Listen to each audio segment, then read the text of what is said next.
Good morning, good afternoon, everybody. Hope you're having a safe drive. Hope you're having a safe sitting on your couch. This is Geek Tavern Radio, and I am Dax, joined with... And I'm Shill. I am the sick Mike Bundy. If you're here in the Northeast, whether it's Pennsylvania to Maine, Rhode Island, wherever, it being cold out, of course, this gives us the opportunity to sit in, not be lazy, but be productive in our video game addictions, I guess you would say. Yeah, but addictions. I mean, as for me on my end, I've been slowing down a little bit on playing video games as of late. There's really nothing out there that interests me whatsoever. I think the most enjoyment that I've had, besides being able to play Skyrim here and there, that was being last week, I really enjoyed picking up Super Smash Brothers with you guys.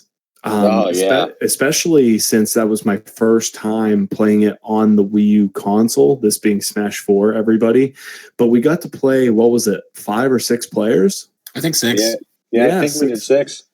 Yeah, and it was fun. I thought maybe more than 4 was going to be too much. And again, this was my first time doing it. But I had a blast with you guys. And just actually witnessing, and this has, of course, been years since Smash 4 came out, but this was the first time I got to witness the whole 3DS controller compatibility with the Wii U and playing that game. Yeah.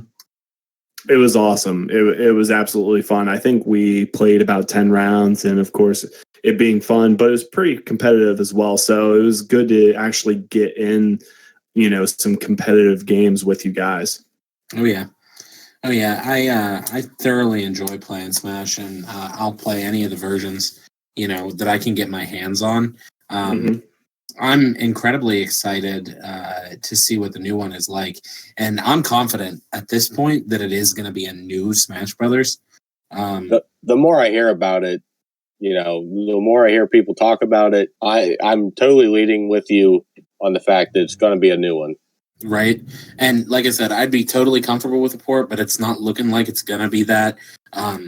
Actually, this week, one of our big stories that we're going to talk about here is that Nintendo has announced not just a Splatoon 2 Invitational, which we can jump into that as well, but they announced a Super Smash Brothers Invitational for E3. And they're going to be qualifying people with Smash 4, competitive environment. As Dax had mentioned, it's a great game, highly competitive, just as good as Melee, in my opinion. The competitive folks that hang on in that community, they don't want to let go of the thing that they've put so much time into. I think that's why it's got such a big following to this day. But Smash 4 is greatly competitive, and they're going to be qualifying people for this invitational for E3. And just like they've been doing for years, they'll hold another Nintendo World Championships, and we will get to see some Smash 5 gameplay. That'd be awesome. Yeah. I'm sorry. Did I mishear you? Did you say that you believe that they will have news there? It's confirmed, bud. And that was my next question. Wow. Yeah. It's confirmed. Wow. Yeah. This invitational is pre-qualifying with Smash 4, and then they are going to have the folks that qualify playing Smash 5 on stage at E3. I imagine, of course, at the Smash Invitational, we'll see probably, the greats there. And I must say this, and I can't stand here and name off some of the, biggest Smash competitive players out there, the quote-unquote pros. One thing I've been doing, and it's a very big surprise that I don't know any big names, because I've been watching salty moments from Smash Brothers tournaments. We're talking like people just chucking their Nintendo GameCube controllers and just going ape crap over, just getting defeated in that game. I mean, in Melee. Well, most of it is actually Smash 4. It's not even Melee. I think the competitive scene, it's safe to say they've gotten away from Brawl. Oh yeah, Brawl's terrible. They have those random falls. Those were so bad. Yeah, the whole tripping concept is just it's crappy. Why you would do it? I don't know. But it's going to be awesome. It's going to be real cool. And the fact of the matter is I think, of course, after this tournament is probably when they will then show that.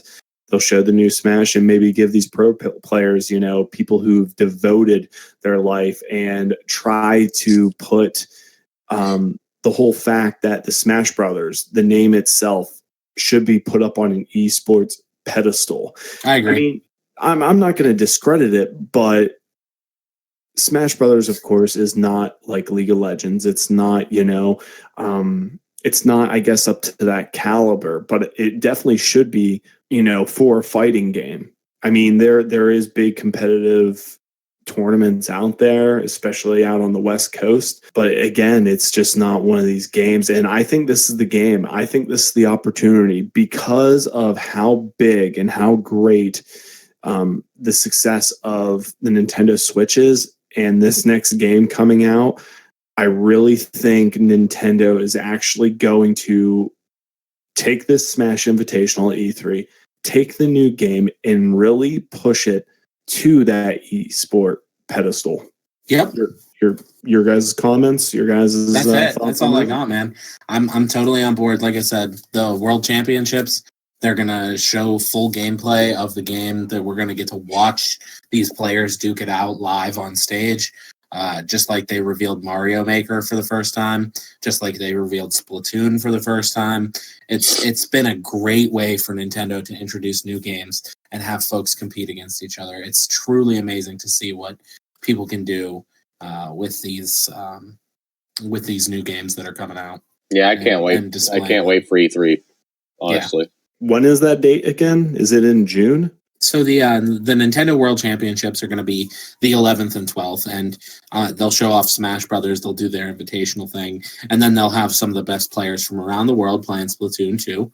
That's going to be really exciting. They still have that 3.0 update in the works. We'll see how the metagame changes. I'm sure there'll be some weapon balances. I'll probably still use the NZAP 87 like I always do. Oh, yeah. So I'll just keep trucking along with the same thing because it just feels that's the way I want to play Splatoon. Yeah, the amount of damage that gun puts out and the rate of fire, like I feel like it's the perfect combination. Right. I cannot There's find nothing that can match it for me. Yeah. I like some of the dualies, but I don't use them. So that's what I used to use. You turned me on to those right after the game came out. But then I discovered that Zapper, whatever the hell it's called. But yeah, NZAP. Yeah, I love that game. As for our next segment, this may have been the quickest we've ever gotten into one of these segments, and it's been one that's been gone for a long time. So this is What Are You Buying? What Are You Selling? This segment is making its comeback, just like Daniel Bryan. And you had to mention it. It absolutely is. And of course, I don't like to be the one to always start it off. I mean, what are you guys buying? What are you selling? This past week, we had the release of a game that I was looking forward to, Kirby Star Allies. I picked that up. Adriana and I were really looking forward to playing it together. I think that she's fallen more in love with it than I have because she's playing it by herself now. And I was playing it a little bit by myself too, I won't lie. But, it's a lot of fun and we're really enjoying it. There are some really cool copy abilities in there. And we'll talk a little bit on those.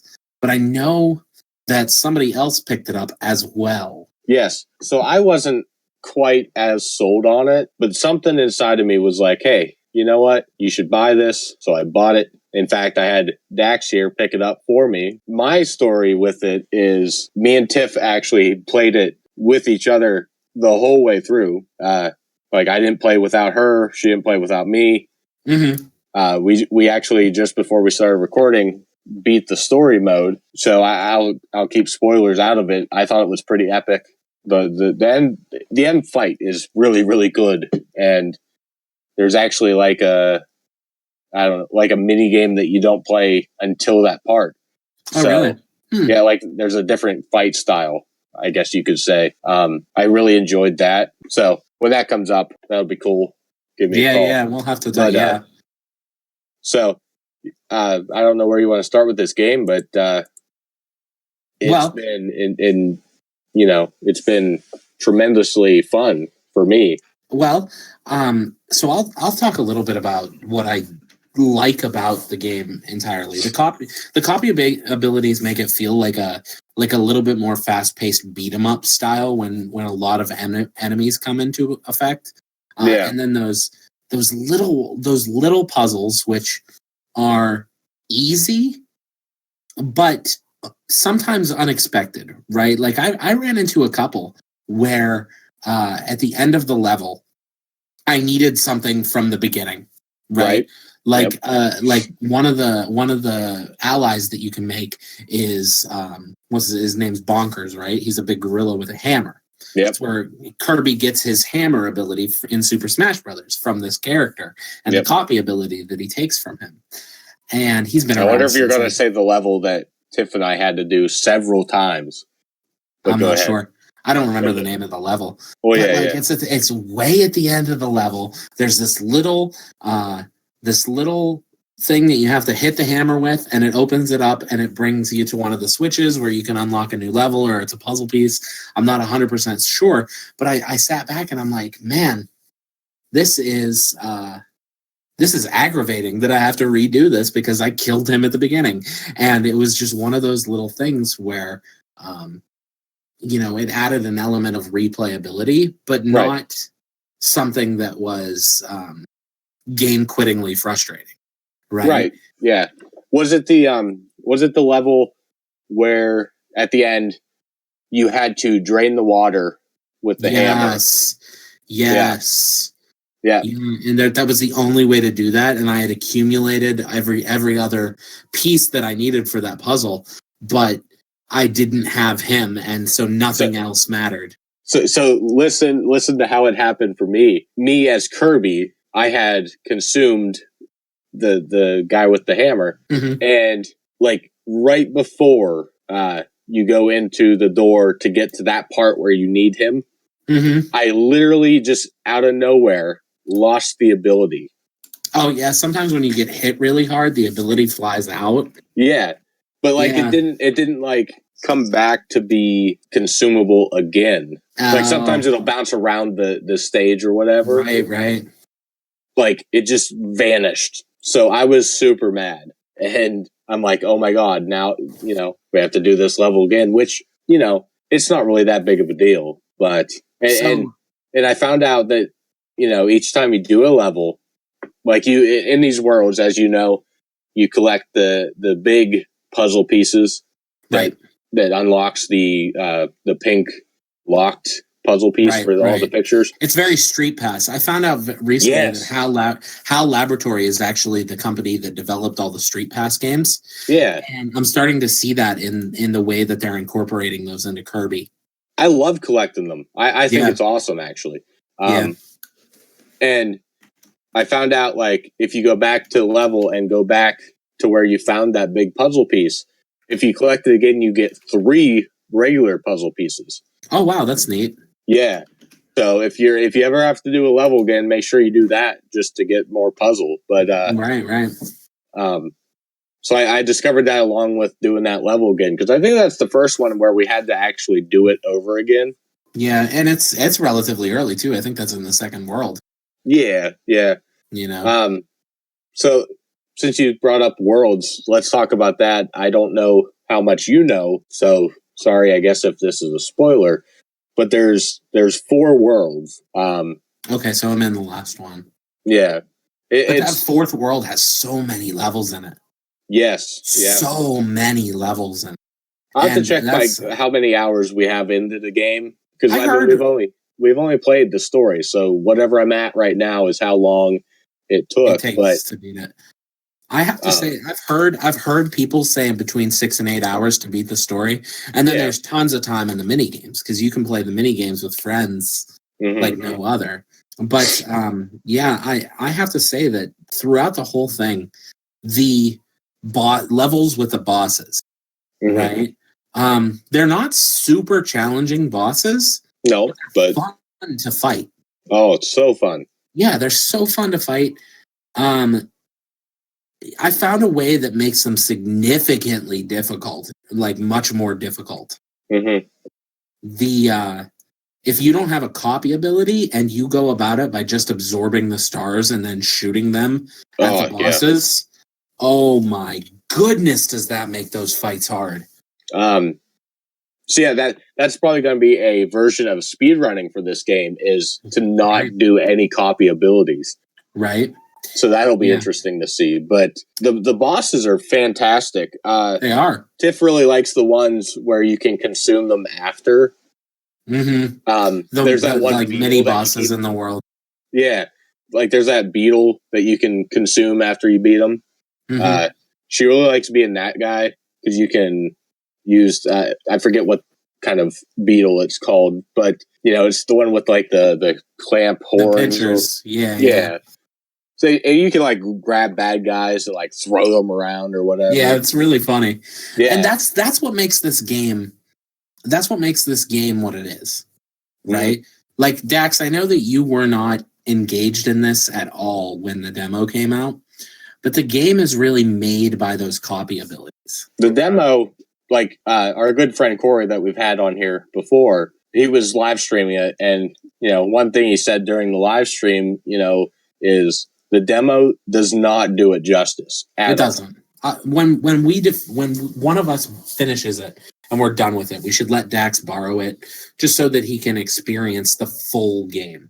Because Mike Bundy, I want to dive into our favorite copy abilities from the game. Yeah. Without giving away some of the more special ones towards the end of it. But like, it's about World 2. I think you run into the spider power. Oh, yeah. Man, the spider power was my favorite through the whole game. Yeah, I picked that up anytime I ran into it.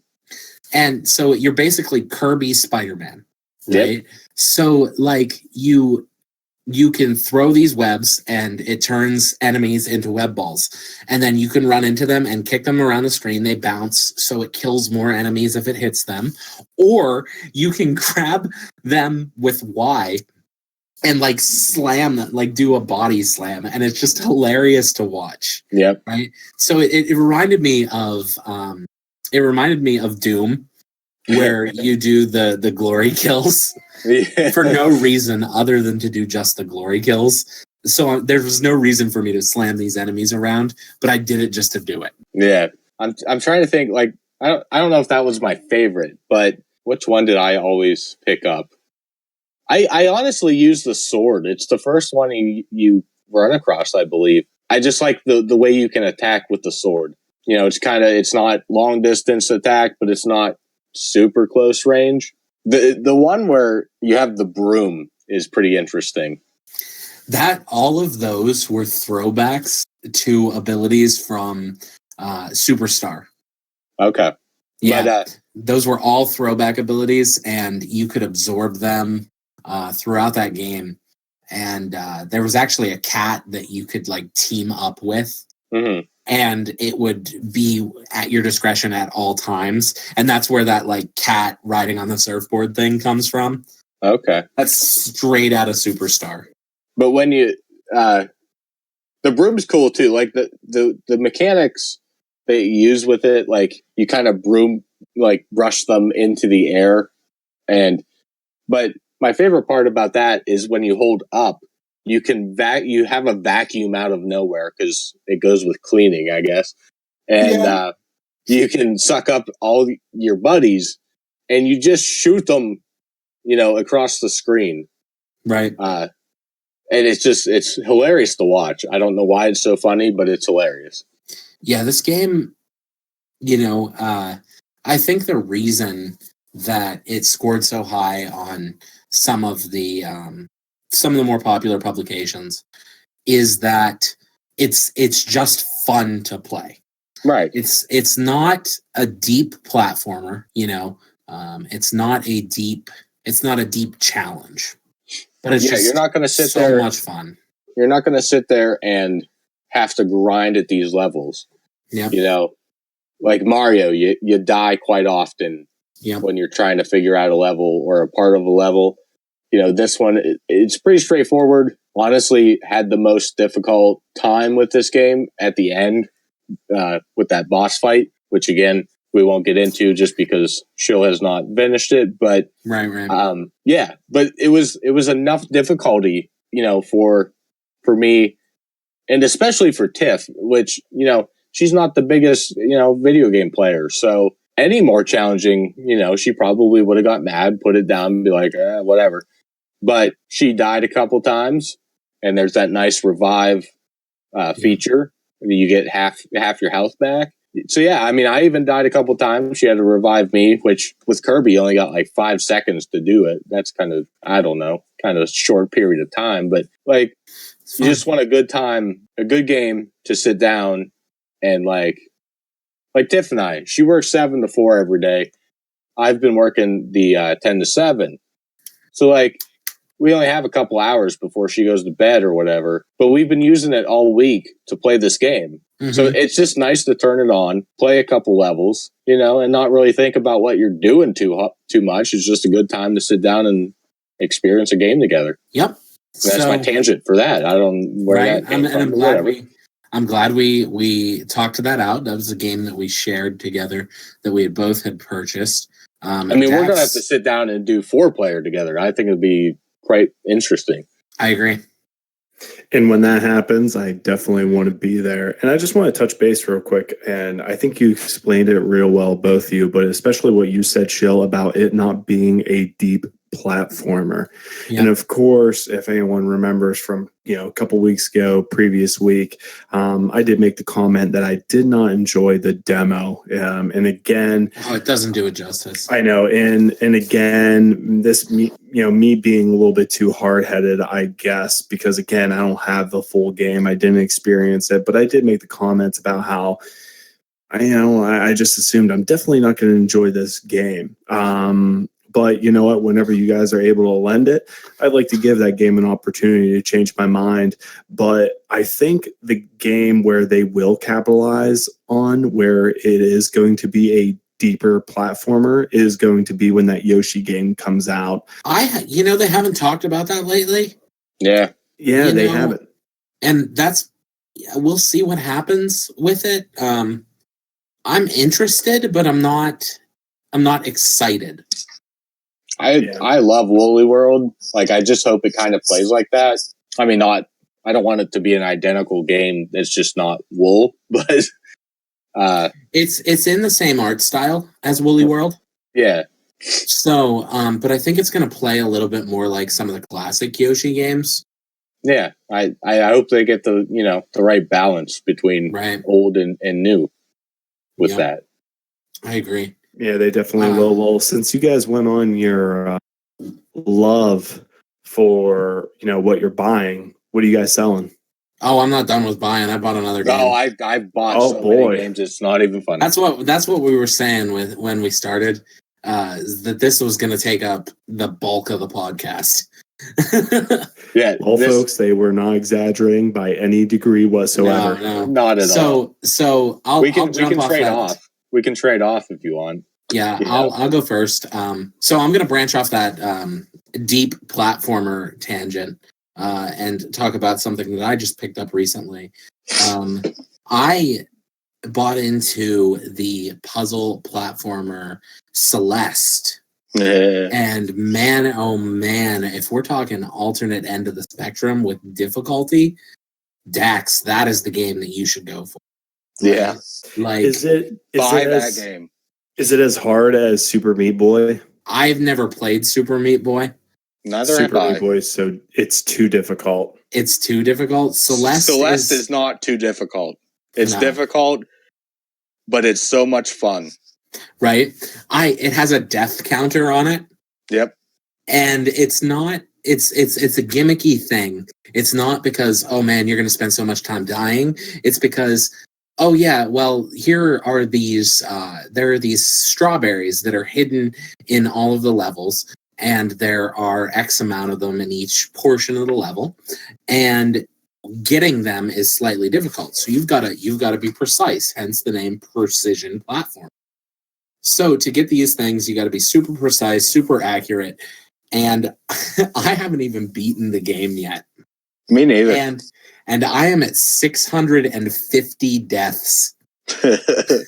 It's absolutely hilarious, and it's great because like Adriana will sit there and watch me play this game, and she's just amazed, and she's like, man, the amount of times you've died, I would have quit playing that game by now. And I'm like, yeah, but I don't want to, because like it's not hard. It's not a hard game. I'm just trying to be more accurate with my button presses. And yeah, it's a learning game. Yes. It's crazy, right? It's crazy that it's a learning game. But like, I love it. I love that game so much. So I've bought into that. So what? One thing I bought. Well, there's a couple games that went on sale on the Switch. One being a game called Human Fall Flat, which I have on my laptop here. It probably runs a little bit better on a home console, just for the fact that like it's. I don't know, it doesn't render as high as it does on PC, which you can mess with the settings and all that crap or whatever.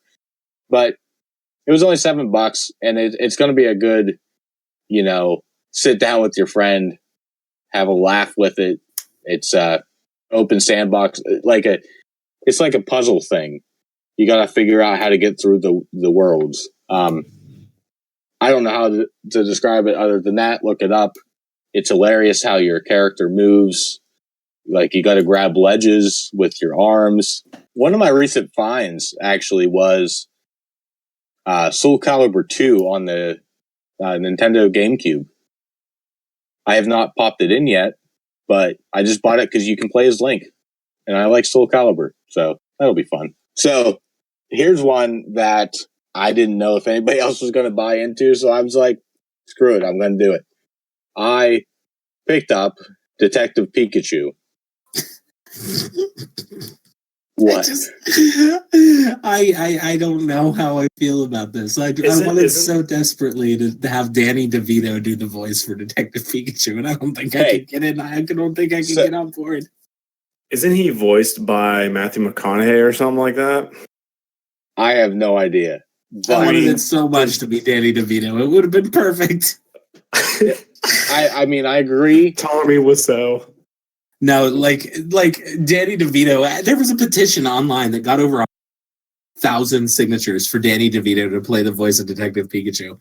And when he caught wind of it, he said on his Twitter account, "What the expletive is a Pikachu?" Oh wow. Wow. So let me tell you, is it gonna win some awards? Probably not. But it honestly feels like, and don't take this the wrong way, because I'm definitely having fun with it. It starts off very weird. Like, you see Pikachu and you hear him talking, but then it like turns to the perspective of the humans, and all he's saying is Pika, Pikachu, Pika, like a normal Pokemon. So this kid comes up, he's looking for his dad. Like, his dad just went missing because, always got to be tragedy somewhere. And so he's deciding to become a detective and find his father in, honestly, I don't know what city you're in. I'm sure it's some Pokemon city from some game. But they like bump into each other, and these APOMs like are running rampant, stealing stuff from people. And they steal the kid you play as. I think his name's Tom or Tim. I don't remember. I'm only, hour and a half into the game. But so these APOMs steal your map, and then they steal like this necklace from this little girl. So you and Pikachu like are trying to get this crap back from them. You realize, what you have a hold of is not the APOM, and all you hear is this voice like, "Hey man, let go of me." And your character thinks it's some old guy. Then the APOM runs off because the APOM's like in your face, like blocking your view. I guess I should have said that before I explained all of that. But so you find out that you are the only one that can hear Pikachu talk. And it was at that point that I was like, you know what? I'm going to like this story, because my whole thing with this game was like, why is Pikachu talking? I don't want a talking Pikachu. We have Meowth. That's enough. So anyway, I'm loving this game and the story. Yeah, somebody gonna, you can borrow it, whoever, after I'm done with it. But what I was going to say is, don't take this the wrong way, but the way that you be a detective is very like L.A. Noir-esque. I'm out. No, I'm out. Like you had me sold until you said L.A. Noir. I was like, all right, I'll play this stupid crappy game after Mike's done with it. It's the only frame of reference that I have, though. Like, I don't know if there's other games. Yeah, actually, Back to the Future, the Telltale series. I didn't play it. It's very much like that. You find these clues. You just find clues. That's the only thing that has in common with L.A. Noir. Okay, all right. So probably a bad reference. I think I'm selling Detective Pikachu. No. Like, you got to talk to all these different Pokemon, and you got to do these puzzles and it's good. I'm liking it so far. I bought in so much. I bought the amiibo.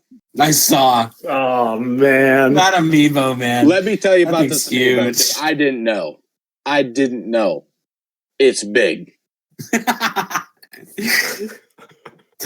I was like, it's like 5 times the size of a regular amiibo. Yeah, and once I saw the price, I'm like, you know what? That makes sense, because it better be bigger than amiibo, because it's $30. Wow, so that's crazy. But I can't I can't express my experience good enough to you guys. But literally, like, give it, play it, give it a chance. Like, I love Detective Pikachu, like the character, not even just the game. Mm-hmm. Like, that's what made me, go and order the amiibo. Like, okay. I'm liking the character. Okay. I don't know how Ryan Reynolds will do as Detective Pikachu in the movie, because that's coming. I forgot that was a thing. That's a thing. It has a release date. Wait, it's Ryan Reynolds. It's Ryan Reynolds. It's Ryan Reynolds. Man. Oh, that's going to be great. Detective Pikachu. Coming May 10th. Deadpool the Pikachu. Deadpool Pikachu. May 10th, 2019. But so here's my biggest question about everything. Dax, about everything. Dax, what are you buying? I mean, I guess for me, I don't know. I've been really considering buying Monster Hunter World. I'm just hearing great things, but I'm hearing more talks. There's more buzz going around that they actually might consider porting it to the Nintendo Switch. And if that was the case, I mean, that franchise has had a big presence on Nintendo consoles. Mm-hmm. So that does not surprise me at all. Yeah, and there's a company that's, offering to actually there's a company that's actually like trying to get a hold of Capcom and say like, hey, we'll definitely do it. We will, port it for you guys and make it possible. I forget who it is exactly. I think it's like Onyx something, but it would just be really cool to see that. I mean, as for me, what am I buying? And it was free. It's Magic the Gathering Magic Arena. And right before getting on here, I was playing, I think I played up to 10 games. And of course, this is like the beta stage. Again, on the show, me and Shill especially, and Mike Bundy, he's actually played it too, but we are big fans of Magic the Gathering. We typically play a format called Commander. However, Wizards of the Coast actually went out, saw how popular Hearthstone was, which of course, I know we weren't going to talk politics here, Shill, but there is a divide, and this divide is this. Magic the Gathering is the supreme TCG game out there. All right. I'll give you that. Well, no, I'm not even combating it against Pokemon. I'm not even doing that. But you always hear Hearthstone too. Yeah, you always hear Hearthstone versus Magic the Gathering. Hearthstone, in my eyes, is a dumbed down, a simpler version. However, Wizards of the Coast saw the popularity of that. They really liked the format of it. And a lot of the biggest fans and consumers of Magic the Gathering said, man, we need something like this because Magic the Gathering online is putrid. It's terrible. And it's very glitchy for the most part. But I've been playing it, man. It's free. It's the standard format. So you have, 3 different sets that you can choose from, and you can get booster packs from them. And I think what's really cool and awesome about this is that so far it seems like it's been very good for my wallet. And by that, I mean, I haven't had to pay 1 cent towards this game. I really think if they keep the format of, the way that you earn gold, and a booster pack is 100 gold. If you win a game against somebody, which is, as of right now, it's just single rounds, I think you get up to 250 gold. So think about it. You win like 4 or 5 straight games, you already have 1,000. You can already go and buy yourself a booster pack or a card. Yeah, that's awesome. On how much. Yeah, it really is. And what's really cool and unique, and you had brought this up, Shill, because you and Bundy, of course, have been playing the Pokemon TCG game, which, again, I haven't played that in years. But one thing that's really cool about it is that there are missions to say. For instance, it tells me if I win up to 6 games, I can get a booster pack. If I play 5 games where I play 10 lands total in one game, I can get a booster pack plus however much gold. So it's really interesting. And I've been grinding, man. Those exist in Hearthstone too, not just Pokemon. Oh, yes, they do. They do. Pokemons are lesser than those. Like Pokemon will have like one daily one, but Hearthstone has, I think, like 3 to 5 daily or weekly challenges that you can do, and then you can earn gold and buy packs that way as well. Yeah, but that's so cool. I love that they're taking that approach. One question I do have about it: have they announced or confirmed the buy a physical pack and get a digital pack included in that yet? Is that something that they're planning on doing? To be honest, I don't even know so much as that. I know they did something where prior to the what do they call it? The NDA drop or something like that, which I honestly have no clue what that reference is to. Right before they opened up the beta again, this was a couple days ago, they had just ended the previous beta. And what they did to reward the people who had been waiting anxiously and actually signed up for a beta code is they had rewarded them with, I think it was 9 booster packs and maybe 3,000 gold. So I didn't get to play prior to that. So coming into it about a couple days ago, when I saw the message that I had received a beta code through my email, I got on and boom, I was already awarded with preset decks that varied in different color combinations, mana color combinations. But I also got those 9 packs in the 3,000, 2,000 gold, however much it was. So, I mean, right now I'm mostly playing a white-black vampire tribal deck, and I would say more so I'm a little above 50-50 in terms of win versus losses. Nice. Dude, I love this. I love this trend where they're going towards TCG games that are playable in mobile.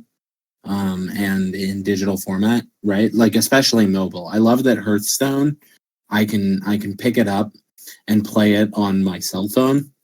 I don't do it frequently. It does take up a lot of space. I mean, I have a 32 gigabyte phone, so it's not an issue. But like folks that have smaller iPhones or something to that extent, Hearthstone takes up like 3 gigabytes. But I love that you can just play it on mobile. I wish that Pokemon and hopefully eventually down the road Magic would go in that direction. I know Pokemon's available on all tablets. I just don't have one.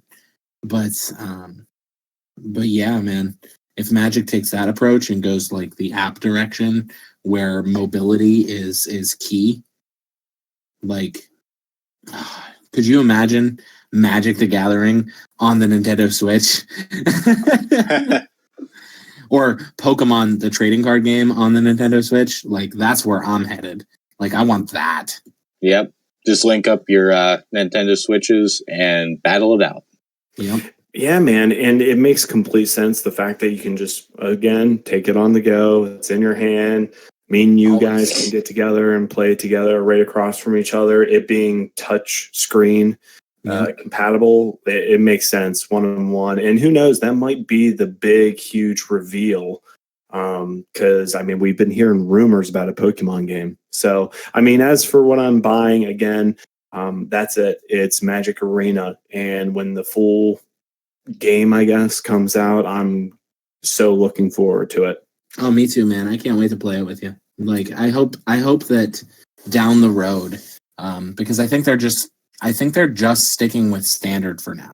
If correct me if I'm wrong. Yeah, but they say it's supposed to be, it's going to be standard, and whenever and the next set comes out, and then the previous like one rotates out and whatnot.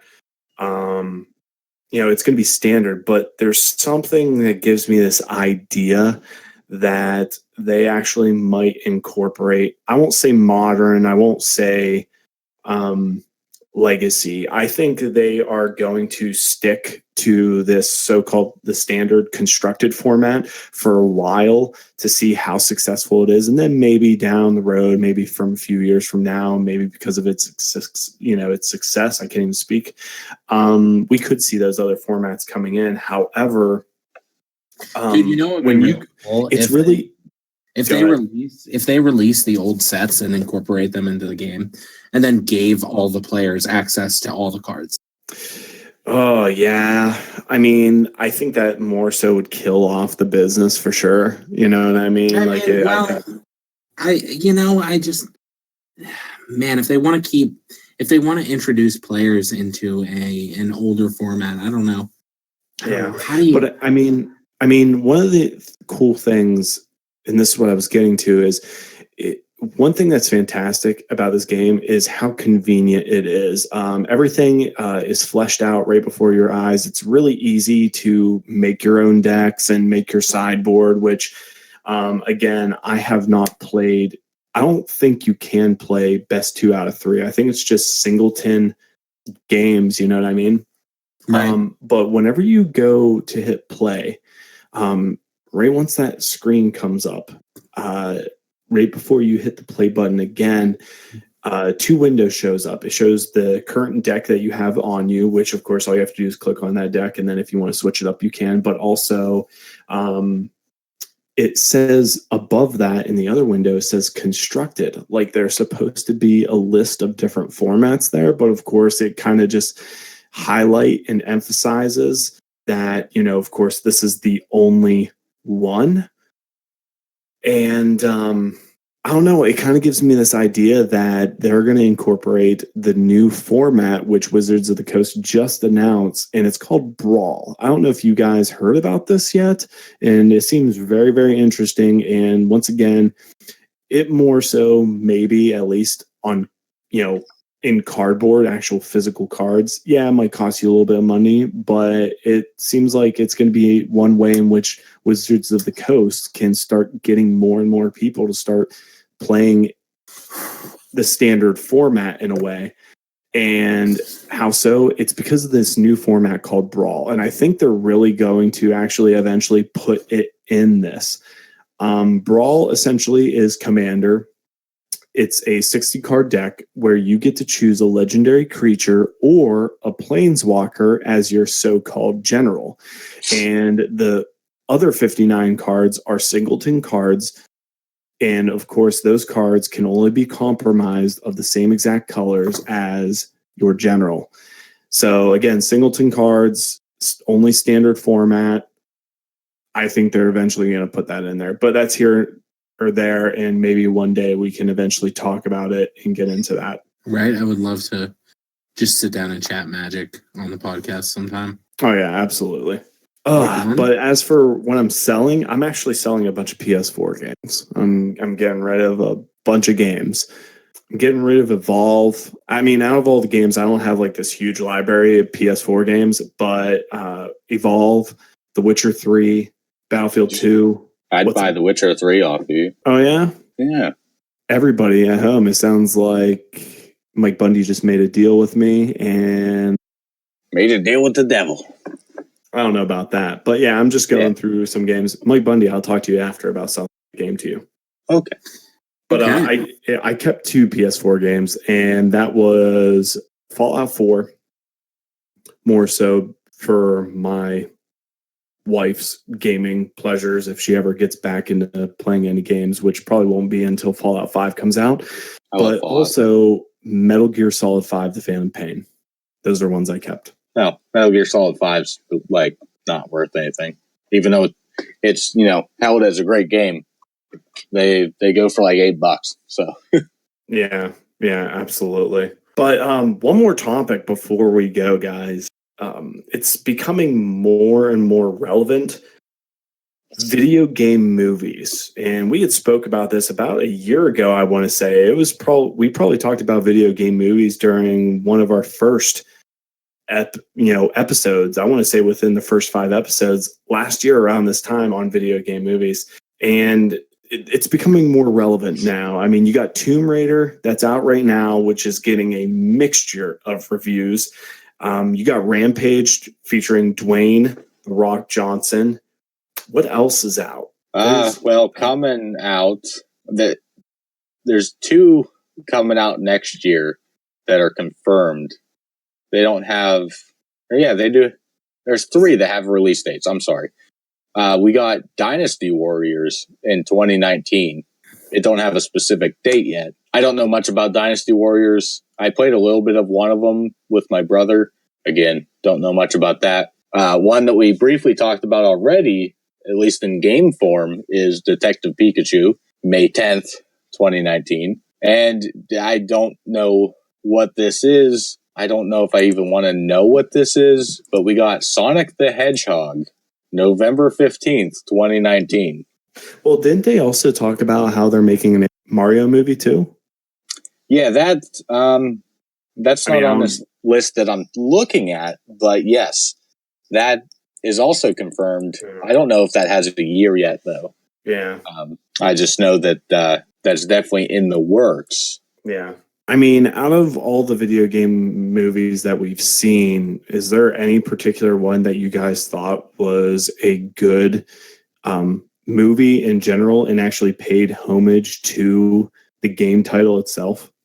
I mean, the original Super Mario Brothers movie. Yeah, terrible. Terrible. Best movie ever made. Dude, I took you for serious there for a little bit. First one that comes to my mind, and this might be just the child in me, the younger me, and I'm going to say both of them, but we'll start with the first one. Mortal Kombat, came out August 18th, 1995, in the midst of, the height of the popularity of Mortal Kombat. I still pop this in from here, from time to time, stumbled over those words. I still love this movie. I don't care what anybody says about the acting. I love the dude that plays Raiden in this one. He's so, I don't give a care. That's the first one that pops into my mind. People hate Mortal Kombat Annihilation, but I love that one. We got to see Jax in there, full on metal arms and everything. Sonya Blade has a better actress in that one, I would argue. I'm just going down the list here. Some not so good ones. Doom. Anybody remember that? Speaking of Dwayne "The Rock" Johnson. Yeah, right. I haven't seen very many video game movies. That's all right. Yeah, there's actually, I mean, believe it or not, like a good amount, a plethora of them. Doom, yeah.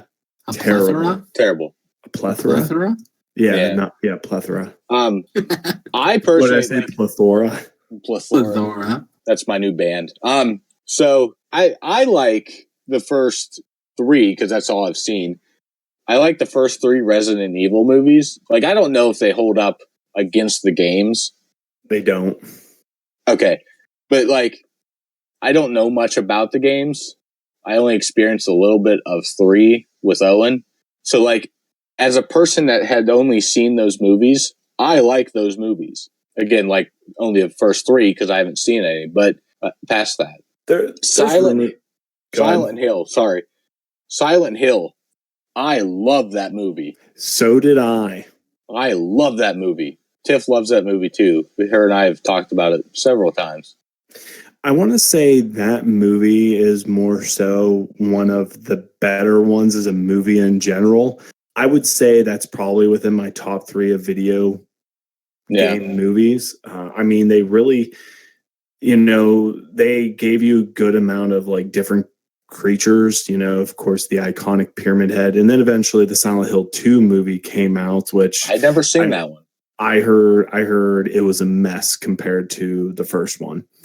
But the first one was great. I thought it didn't stick too much to the game in terms of like main characters or anything like that, which that's absolutely fine. But it really, I think, captured the aura and the horror of the game itself. Resident Evil and Resident Evil 2 as movies, I thought were good as movies. And Resident Evil 2 was probably the closest at paying homage and being actually directly relevant to the Resident Evil games, with the Nemesis. If I remember correctly, Resident Evil 2 was actually my favorite out of the 3 that I had seen. Yeah, it's definitely my favorite. And then whenever Alice as a character started getting psychic abilities and whatnot, okay, this is crap. This is going the wrong way for the series. And it did. It obviously did. I mean, yeah, it was a success in terms of money, but the more movies these made, I believe the lesser they made in terms of revenue because they just got crappy. But there's rumor going about that they're actually looking to reboot it. Yeah. And if that's the case, I'm looking forward to it. I like it actually to be directly related to Resident Evil 1. That'd be real cool. Yeah. Another one that I really liked, I know, Shill, you're not too probably fond of this topic. I love talking about these. Prince of Persia, Sands of Time. Jake Gyllenhaal as Prince of Persia. I love this movie. It actually gets attacked for being one of those movies that had gotten whitewashed. Just white actors, out of place or whatever, cast out of place. But I really enjoyed that movie. I saw it in theaters with Tiff. We both came out liking it. Again, I never really played the game. I just thought it looked cool. But I enjoyed that one. Here's some ones that nobody probably knows exist. There was a Far Cry movie in 2008. There was a Tekken movie in 2010.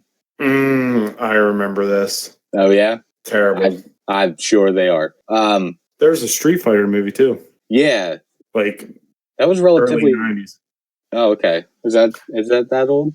Well, I know they've made a couple. Like, they made... Okay. There was one in... 2 since then. There was one in 2009. Street Fighter, The Legend of Chun-Li. Whoever that is. I don't know anything about Street Fighter. But yeah, I think there's some decent ones. Like, no, they're not like Academy Award winning movies, but I mean, why complain about this stuff? At least we're getting them, That's how I feel about it. Yeah. I mean, if they're bad, then they're bad, but I'm on board with that. If they're bad, they're bad. The tank and whatever. Like, I know trailers. I can't speak about this movie because I haven't seen it yet. But as far as trailers go, that Tomb Raider that just came out seriously looks on point to the rebooted games. And maybe that's why people aren't liking it, because maybe it's just a rehash of the games. So if you played the games, maybe it's not a new experience. And that might be the reason that half of the critics were like, no, this is dumb. Maybe the other half hasn't seen them. So I'm hoping to see that. And, I'll kind of report back on that myself. Yeah, Rampage, didn't know that was even a game. So that's cool. Oh, yeah. maybe it'll be the first one that's kind of regarded as a really good movie, that originated from a game. Because they're like promoting the crap out of that up at Walmart where I now work.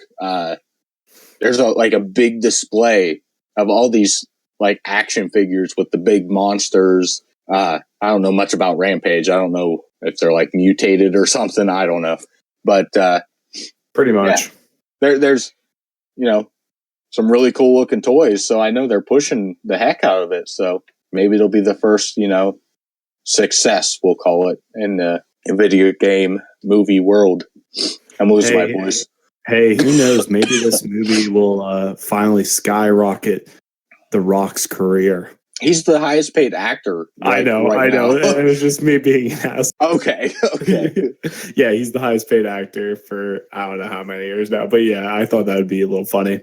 I know people think it's ridiculous.